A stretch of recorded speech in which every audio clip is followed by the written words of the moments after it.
What's going on, everybody? All right, you see the different background. You know what that means?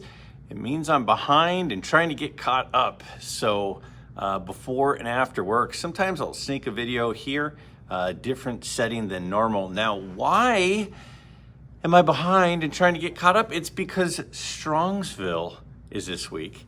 And I am pre-recording this because in my ridiculously crazy, endless pursuit of not going more than a couple of days without a video, I didn't know what the Strongsville video situation would look like. So I said, let's do one on Thursday, the travel day. So I am recording this a little bit early, but right now, if you're watching this, I am probably on a plane headed to Strongsville. At least I hope. If I'm not, then there's a problem. So that said, I wanted to kind of go over a topic that every month I try to touch on, and that's tracking the market, seeing what's happening in the market.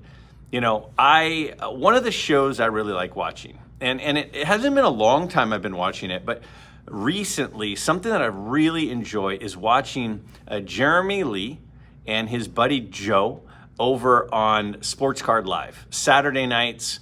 Now, it's not this Saturday night, but if you are not subscribed to Jeremy Lee on Sports Card Live, you are missing out. The chat is absolutely awesome. The guests are great. I really, really enjoy Saturday night Sports Card Live. And this past weekend on Saturday, you can still watch the replay. They were talking toward the end, about the last hour of it, about what the economic situation in the United States was going to do to possibly affect cards.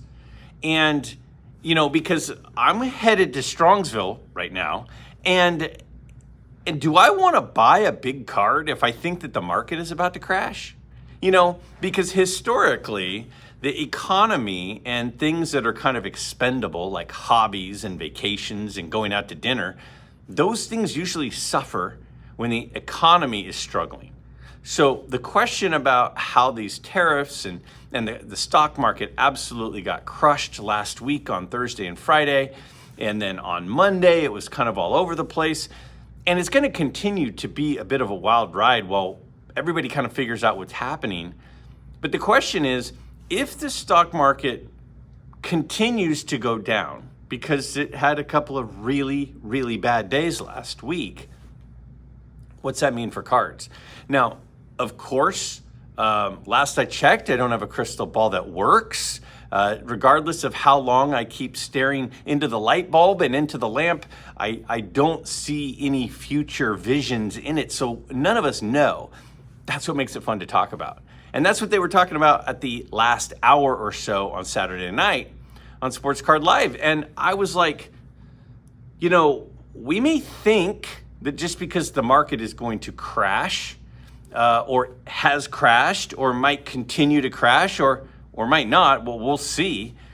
How will that affect my cards? It probably means they're going to go down, right? Because historically, when the economy struggles, sports cards struggle. Like, just historically, look back over the last few recessions, and that has been the case. You know, in the early to mid 2000s, about 20 years ago, the market for cards was not that great because we were going through some tough times after 9/11. Now, I think it's possible that doesn't necessarily mean all cards are going to go to zero. And I just wanted to throw this out there because it was what they were talking about. There are a couple of things. Could cards go way down if people lose money in the stock market, if people have less disposable income, if people have to spend more of their money on their bills? Yes, that is absolutely one hypothesis. That is absolutely one thing that could happen. But you know what else could happen? You know, when the economy is bad, there are other areas that do well. For example, gold tends to do well. And the reason that gold does well is because it's sort of a safe haven. It's a inflation hedge. So if I took my money and I put it in a shoebox, it's not earning anything. and it's losing value because inflation is going up. So where we are right now is we're kind of in this period where there's been some inflation, right? There's definitely been inflation over the last 5 years. And if we just put our money in the bank, we're gonna come out behind. So a lot of people who are, maybe, well, let's face it, if the market came down as much as it did, that means a lot of people are pulling money out of the market. They're worried, so they're pulling out money in the market. So where are they gonna put it? If somebody is, nearing retirement age, now as a younger person, yes, I consider myself younger, but for, my daughter who has set up a Roth IRA account, for myself, for my retirement accounts, I'm not that worried at the moment for me, not the economy, but for my own personal finances, if we're going through a dip in the market. But the people who are concerned about it and the people who are older and maybe are like, I need to pull some of this money out, they need to put it somewhere. So if inflation is going up and putting it in a shoebox, putting it in your sock drawer isn't really a good move, that's one of the reasons people put it into gold, is because it's a safe place to put it. And if inflation continues, then it kind of tracks inflation. But I think one of the things that has changed is coming out of COVID, it's possible that one of the things that has happened in a post-COVID world is that now sports cards are a little bit, I think, more of a well-known asset class, and it's more widely accepted. And Dick's Sporting Goods being on the news for spending a lot of money on a big Paul Skeens card, it kind of, you start to see some of the numbers in the news, and it starts to kind of validate the hobby as a place to store assets. Now, I'm not in it for that. I'm in the hobby as a hobby. But when we're talking about high-end stuff, now this is probably not for your 1965, Willie Mays and a PSA 2.5. That's probably going to struggle. But for some of the high-end cards, for some of the big stuff, high grade, high value, low population stuff, it might be a place that people decide to store some assets in something like that. Now, this past weekend, right after 2 days of the market absolutely crashing, some of the final sale prices on some of these auctions was absolutely astronomical. Cards went for way more than they had ever gone before. Is that a coincidence, or is it people pulled out a lot of money and were looking for a place to store it? Now, one of the things that was happening in the chat, that was happening on Sports Cards Live with Jeremy Lee and Joe, and they had Hoj on there.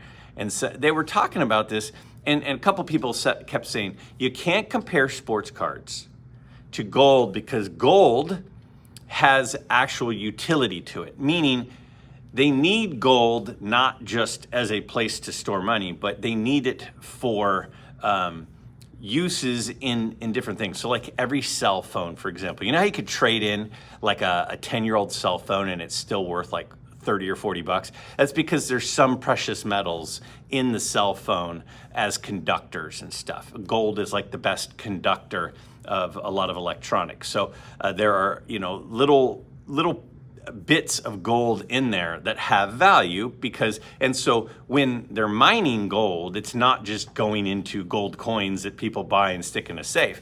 It's being used. And that is a fair point to be made, that gold is a place is a safe haven to store money, but it's also got a utility to it.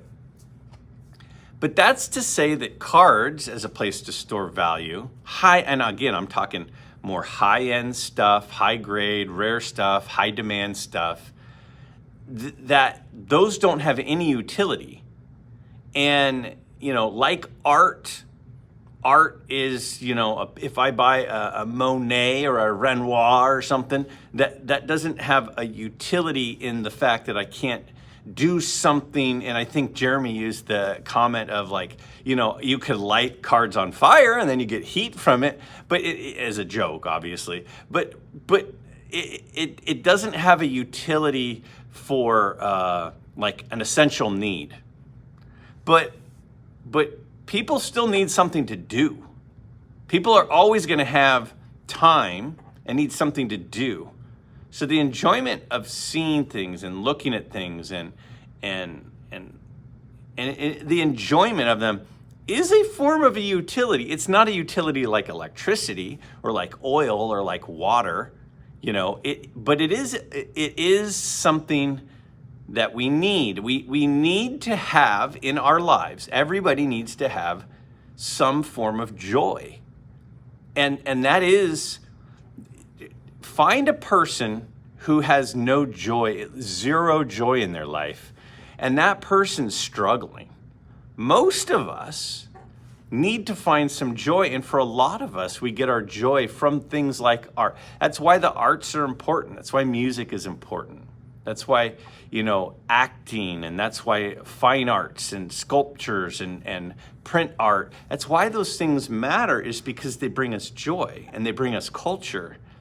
And those things, even in hard times, it's like Mr. Holland's Opus, financial crisis, we're cutting the band program. Like, it's important to always find the utility and find the necessity in art.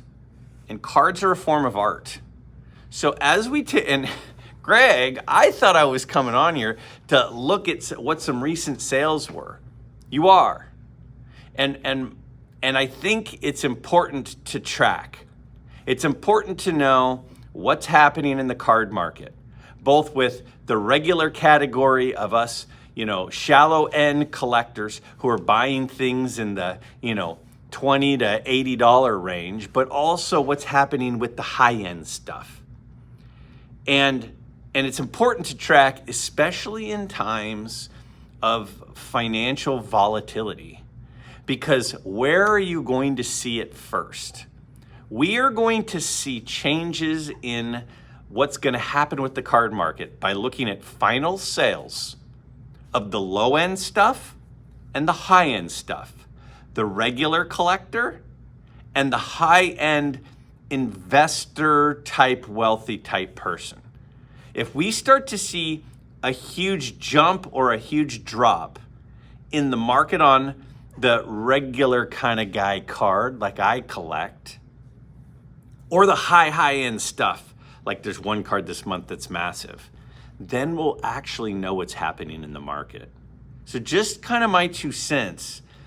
This is why it's important to be every month checking in. What's happening? What are sales doing? Are there big moves up or down? And what new things are showing up? One of the new things that showed up this month and kind of caught my attention surprised me. And it surprised me because I didn't think that it would suddenly start being more affordable. It's interesting. What do you all think about that? Is it possible, and I'm not saying it will happen, but is it possible that a drop in the market and people taking money out of the stock market could actually help high-end cards? I think that's possible, and I don't think that 80 years ago that would have been something people would have considered. But I do feel like where we are with cards now is we've come a long ways. And it's now really a class of a place to put and store actual real money that I don't think that it always was. Let me know what you think about that. Again, will a drop in the economy kill the card market? Maybe. But could the stock market crashing actually drive some prices higher of high-end stuff? Maybe. Let's take a look here at 40 cards that sold for under $50 last month on eBay and 10 cards that sold for big money. What were they? Is there a trend? What's happening? It's important to track the market. And what's happening right now, I think, is exactly why. Let me know what you think about that and take a look at these recent sales. It still blows me away that you could buy a Willie McCovey rookie card, a centered Willie McCovey rookie card for $48. This is a 2.5. That's got good eye appeal. His rookie card, he's one of the best sluggers of all time. Look at this Sandy Koufax. Now, this is one of my favorite looking Sandy Koufax cards. The 64 tops. This one is in a PSA 3, sold for $48 as well. And that is my first of 5 most mind-blowing choices. I can't believe what a deal that is. Next, how about the third card of Mr. Bart Starr? The 59 tops. This one's a PSA 4. Pretty well centered. Look at the pink on the card. Sold for $47 last month. Vintage football, y'all. I'm telling you, vintage football is so affordable. A 51 tops redback, Bob Feller in a PSA 2. Some of these redbacks, first of all, they're kind of hard to get in high grade. And then when you do, they get kind of expensive. But this Feller sold for $46. Bob Feller's one of those guys that I think is more affordable than he should be. Now look at this. We've got a 59 tops Paul Hornung. This is his third card. Autographed. PSA authenticated for $45.74. His third card autographed. I mean, it's more than that just to get it authenticated, isn't it? Maybe not, but close. How about a Hall of Fame rookie card? We got a Luis Aparicio, 1956 tops in an SGC 3. Really well centered, great eye appeal for under $45 for the Aparicio rookie. Now, rookie cards of Hall of Famers should not be under $50, at least not in my eyes. Here's a gorgeous 58 tops Warren Spahn All-Star in an SGC 4. The color on that card just pops, and it also sold for just under $45. One of the best left-handed pitchers of all time, and the first year of All-Star cards. Speaking of All-Star cards, here's a 62 tops Hank Aaron All-Star in an SGC 4.5, and that one blows my mind for sure. $44 for a 62 tops Hank Aaron All-Star in a 4.5 that looks like that? Now, here's my tribute to my boy Mookie, a 69 tops Tom Seaver. Love this card. In a 6? Mookie, is that cheap or am I just out of the loop? $43 for a third-year Tom Seaver in a 6? $43.02. It's like perfectly centered. Here's another Feller, a 54 Bowman Bob Feller in an SGC 3. I really like the 54 Bowman set. I think it kind of gets overshadowed by the 53 Bowman set. And this Feller sold for just under $43 in the SGC 3 with great eye appeal, great centering. Seems like a good deal. I always try to get at least one red man in each month. This is a Duke Snider in an SGC 4 with the tab. A lot of these get authentic, especially when the tab is removed. That's a cool looking card in the mid 50s of Duke Snider SGC 4 for $42.61. Speaking of left-handed pitchers, look at this gorgeous 1961 tops Whitey Ford. Now, the Yankees had some great cards in 61 tops. The Mantle is gorgeous. The Maris is gorgeous. I like this picture of Whitey Ford. $41.83 for a beautifully centered Whitey Ford. Now, Elvin Hayes is one of these guys who's like an all-time great basketball player and kind of gets a little bit overlooked. Probably, I don't know, is it because of where he played maybe? I don't know, but here is his 68 Jack in the Box card before his 69 tops card in a PSA 8. $41? That's like his rookie card, $41. Here's another Tom Seaver. We got the 69 Nabisco Team Flakes. This one got an SGC Authentic. Not sure exactly why, but it sold for $41. I want to say Sammy Thunder bought one of these at the National. I think I was with him. It's a cool card. Here's a 65 tops of Roger Maris in a PSA 4. Any Maris card in a Yankee uniform just looks right to me. This was $40, and I love that 65 top set with the banner down at the bottom there. Gorgeous card of Roger Maris. Here's a 58 tops Ernie Banks All-Star. The kind of color match with the blue background. Again, this is the first year of All-Star cards. And this Ernie Banks was $40, a PSA 4. More recently graded under the stricter standards. That was probably a 6 or a 7 a few years ago. Gorgeous. Another All-Star. This time the second year of All-Star cards. This is a 59 tops of Willie Mays. Well centered. Great eye appeal. SGC 2.5. $39 for a Willie Mays card from the 1950s with good eye appeal. 57 tops Eddie Matthews. His rookie card is the last card in the 52 top set. And this is a beautiful SGC 4.5 of the 57 tops for $38.75. Look at again, I try to pick good centered cards. Otherwise, Dylan would yell at me. The 59 tops Frank Robinson, PSA 4. Again, I think has great eye appeal. This is one of Frank Robinson's most popular cards. It's a really beautiful image.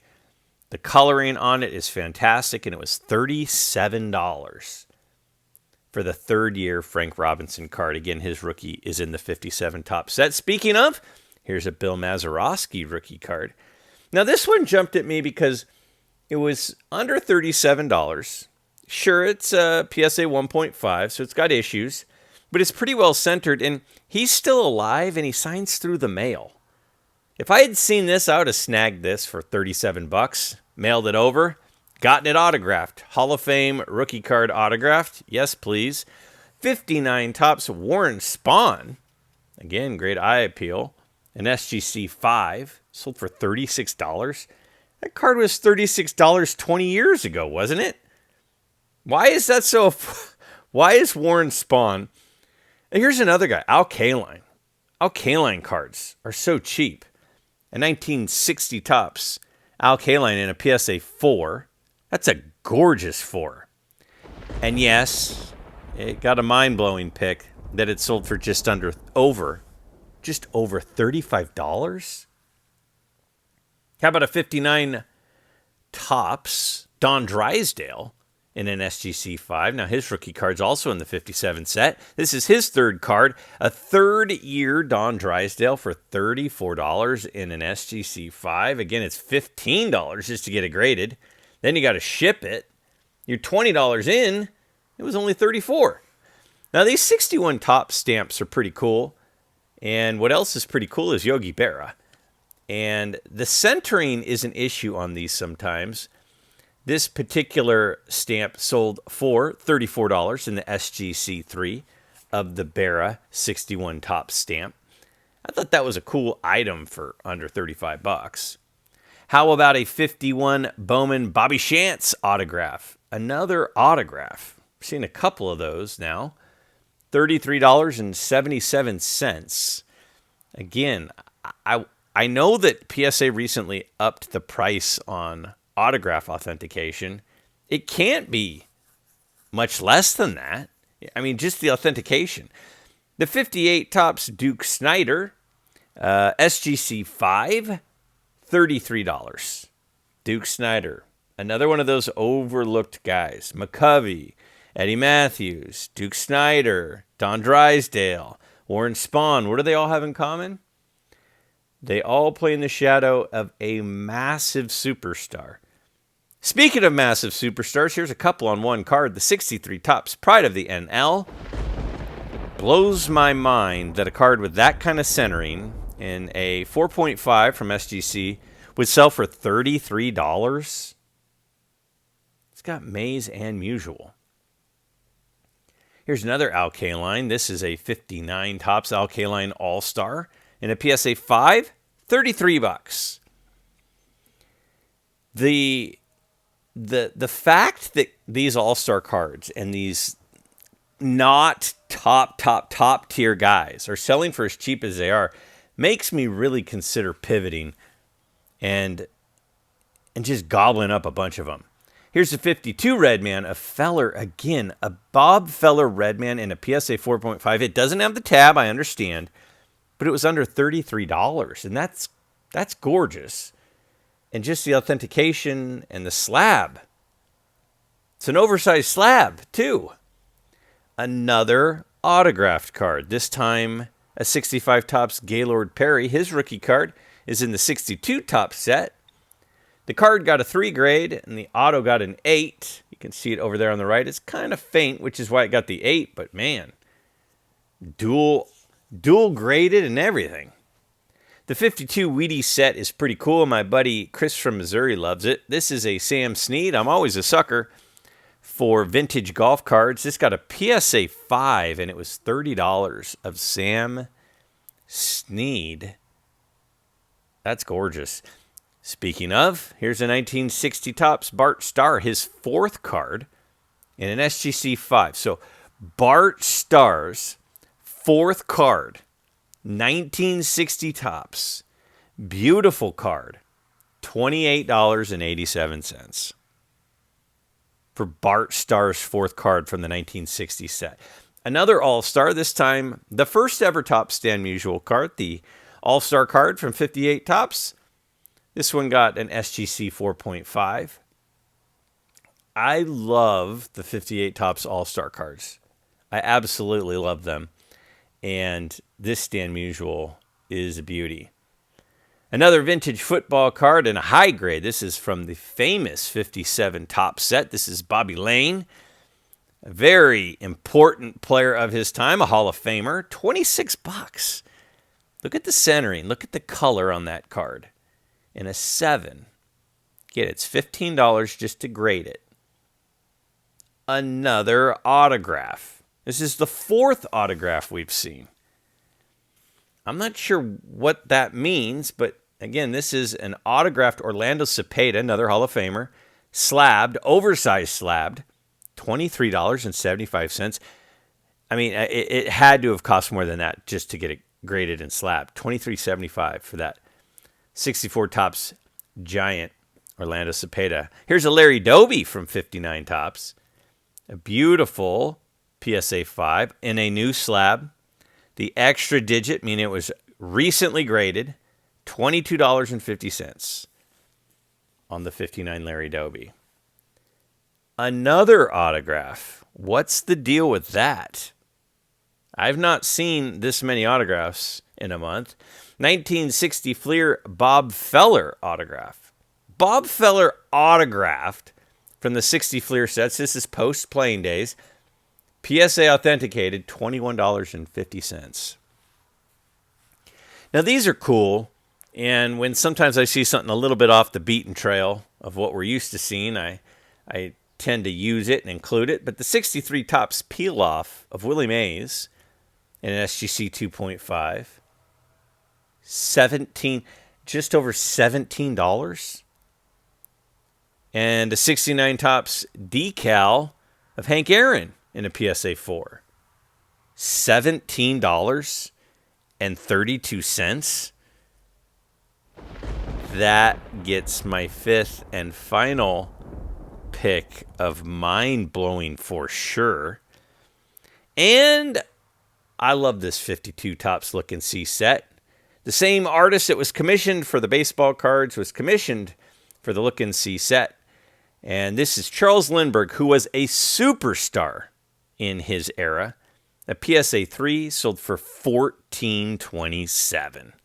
That is nuts. All right, so that is a list of 40 cards that stuck out to me that sold during March. And yeah, impressive buys that some people got. But speaking of impressive, let's look at some moonshots, some big-time purchases that happened during March.